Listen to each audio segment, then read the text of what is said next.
Hello mga kananay, magandang araw. Another day, another video. At another ulam na naman nga ang aking iluluto mga kananay. Kaya tayo at samahan nyo na nga akong magluto. Naihanda at nahiwa ko na nga ang mating mga kakailanganin sa aking pagluluto mga kananay. Ang iluluto ko nga pala mga kananay ay munggo. Kaya ito at nanguha nga ako ng ampalaya at bulaklak ng kalabasa dyan sa aking tanim sa aking tabing bahay. Meron nga din akong chicharon dito mga kananay kaya ihahalo na natin.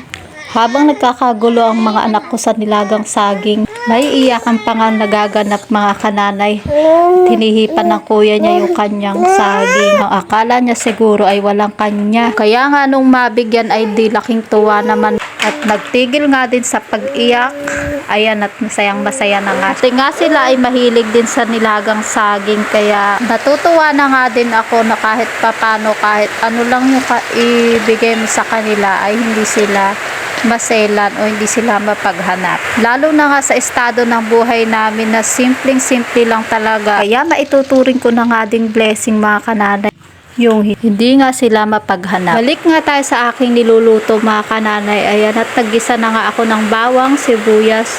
At nung magisa-gisa ko nga yung bawang at sibuyas ay nilagay ko na rin yung ating munggo. At habang nga ginigisa ko yung munggo mga kananay ito at sinuturuan ko naman yung aking anak. Kailangan ko nga ding tutukan itong aking anak na ito dahil hindi pa nga masyadong maayos yung kanyang pagsusulat. Kaya hanggat maaari at meron naman akong time ay tinuturuan ko talaga siya. Balik nga ulit tayo sa aking niluluto mga kananay ito at nilagyan ko na nga ng mga pampalasa sa ating munggo at tatakpan lang ulit natin para makulo ang mabuti yung ating munggo.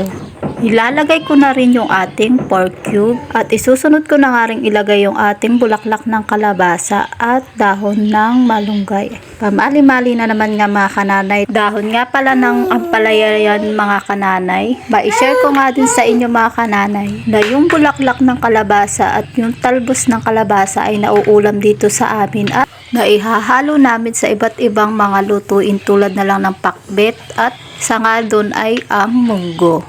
Magka-partner nga talaga yung munggo at bulaklak ng kalabasa kaya talagang tunay na nakakadagdag sarap din talaga. At pagbukas ko pa nga lang sa chicharon mga kananay yan at naghihingi na nga yung mga kambal na yan. Kaya't inunahan na nga nilang upakan. At habang nga niluluto ko pa lang yung mga kananay, talagang naaamoy ko na nga at gustong gusto ko na talagang tikman. At siguradong mapapadami na naman nga ang aking kain nito mga kananay. Kaya bago pa nga man maubos nga nung kambal yung chicharon ay ilalagay na natin. Ibang-iba nga rin yung naibibigay na lasa ng chicharon sa ating munggo. Talagang the best na the best kapag merong chicharon. At hayaan lang nating makuluan ng kaunti yung chicharon para naman kumapit yung lasa sa sabaw. At kapag ganyang nakuluan na nga ng konti ay atin naman na itong hahanguin. At ayan na nga mga kananay ang ating umuusok at mainit pa na munggo. At dahil nga kanina pa talaga ako natatakam ito at titikman na nga natin. Sa amoy at usok pa nga lang mga kananay talagang masasabi mo ng napakasarap na nito. Kung maaamoy nyo nga lang ito mga kananay sa mga oras na ito ay siguradong matatakam din kayo. Halina nga kayo at tikman na nga natin itong ating niluto. At tamang-tama at saktong-sakto nga lang din ang ating pagkakaluto. Napakasarap nga din ang ating pagkakaluto. Dagdag pa nga na malutong yung ating chicharon. At dahil nga kanina pa ako natatakam ito at sinabayan ko na nga ng kanin, hindi na ako nakapagpigil pa. Nagpatiuna na nga akong kumain sa kanila. Kain po tayo mga kananay. Thank you Lord sa mga pagpapala. At hanggang dito na nga lang muna mga kananay. At kung nagustuhan nyo nga ang aking video mga kananay ay huwag nyo kakalimutang mag-like and subscribe. At i-follow nyo na rin ako sa aking Facebook page na Buhay Nanay. Yun lang mga kananay, nawa ipagpalain tayo ng ating Panginoon. Salamat po sa panonood. God bless. At itutuloy ko na nga itong aking pagkain mga kananay habang hindi pa nga umiiyak yung aking mga kambalista.